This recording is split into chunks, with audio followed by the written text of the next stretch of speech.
ready. A huge challenge trophy and thousands of dollars in prizes could be yours. Win Communications annual Chocolate Choker competition takes place on August 9th at Eco Park. And after you've had your fill, work out with KI and the band. Fika Sado and many of our top Chocolate Choker artists. It's fun, food, and fete. August 9th at Eco Park. Admission is free. Sponsored by Bartek Limited, Rupchan Emporium, Bunny's Park World, Harry Prasad and Sons Limited, Amnesia Restaurant and Bar, Rolling Tire Importers Limited, Chatak Food Products, 5-Star Cooling, your auto air conditioning specialist, and JR&D Mohammed Furniture, Appliances and Convention Center.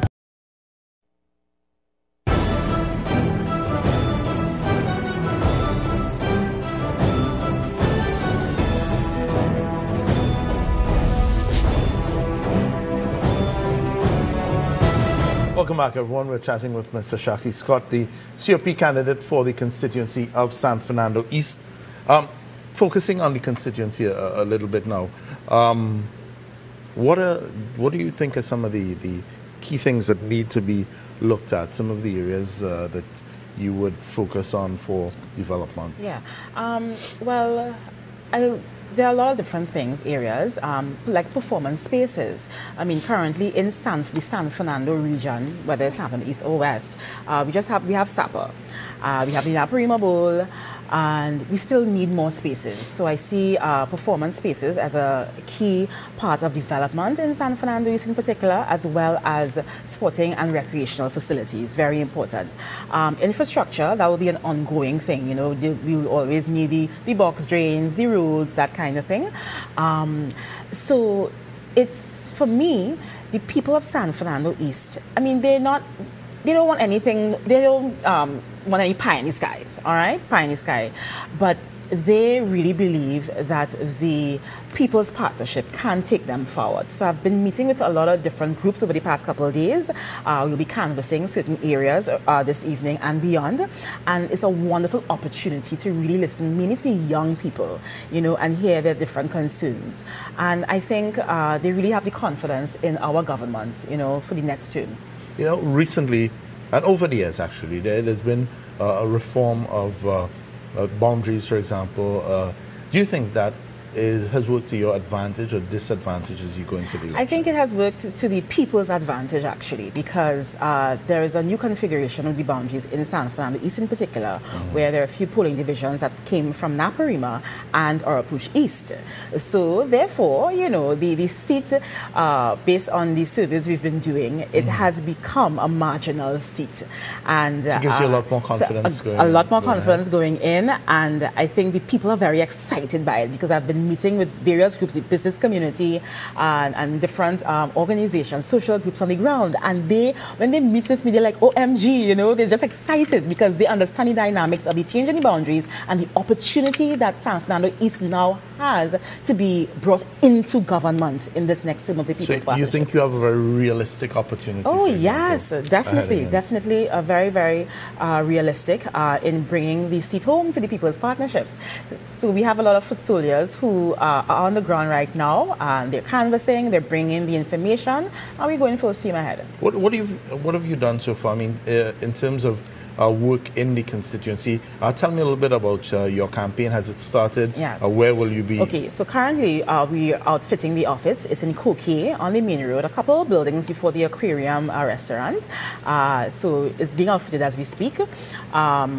I have a lot of connection with various groups in San Fernando, youth organizations. And actually, I came from a youth organization a couple of years ago, Youth Extreme. So we were very active back in the day. And I have from that organization who have moved on, but who are still young people and who are still committed to the youth movement in San Fernando. All right, let's take we're heading to the top of the hour. Let's take a couple more calls. Hello, good morning. Morning.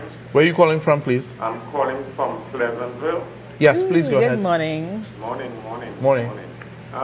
You know, I am listening to what I'm hearing here, and I have a lot of concerns because, to be honest, I just switched over from another station where I saw you are representing Ethiopia. And the People's Partnership, yes. Okay, and I saw where Mr. Rocky Garcia, not in your constituency, is not saying too many good things about your any leadership and where the promises that were made. Now, what is it you think San Fernando East is lacking right now that you can give to San Fernando East? Not, you're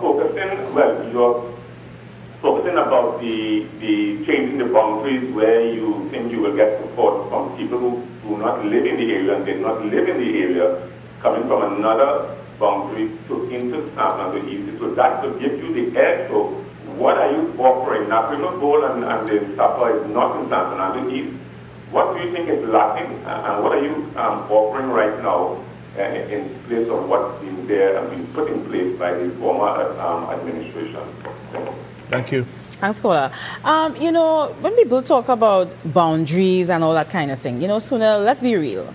We don't live in a bubble, all right? Whether you live Faizabad, whether you live Diego Martin, you still have to pass through different areas in Trinidad and Tobago. And I honestly believe that development in any pocket of Trinidad and Tobago will not only impact on that particular geographical region, but the entire country. All right? So I must make that point, first of all. Now, San Fernando to me, is the engine room of the economy in Trinidad and Tobago because it's the oil belt. San Fernando East, San Fernando West, Point-a-Pierre, that peninsula. So anything that is done in that region will positively impact on the region and Trinidad and Tobago by extension. So I don't want to box myself in and say specifically that, you know, all right, because I'm in San Fernando East, this is the only focus and it's only going to benefit San Fernando East. You know, we have to expand it a bit. We have to raise the bar. We have we've just about come to the end. I need to take a break for news, but what message, what word would you have for your constituents? Well, I want potential people, constituents. yes, I want people to understand that we need to get representation right. And I believe that I could bring that to San Fernando East and by extension Trinidad and Tobago. I believe that the People's Partnership Government has a plan for the future. All right, we need to continue that journey in taking Trinidad and Tobago forward, in developing and improving people's lives. So I urge everyone to, even if you're not in San Fernando East, wherever you are, put your vote with the People's Partnership. Support the COP, support the United National Congress, support the NJAC to take this country forward. Thank you very much. I've been chatting with Mr. Ashaki Scott, who is the COP in the constituency of San Fernando East. Take a short break for news at the top of the hour.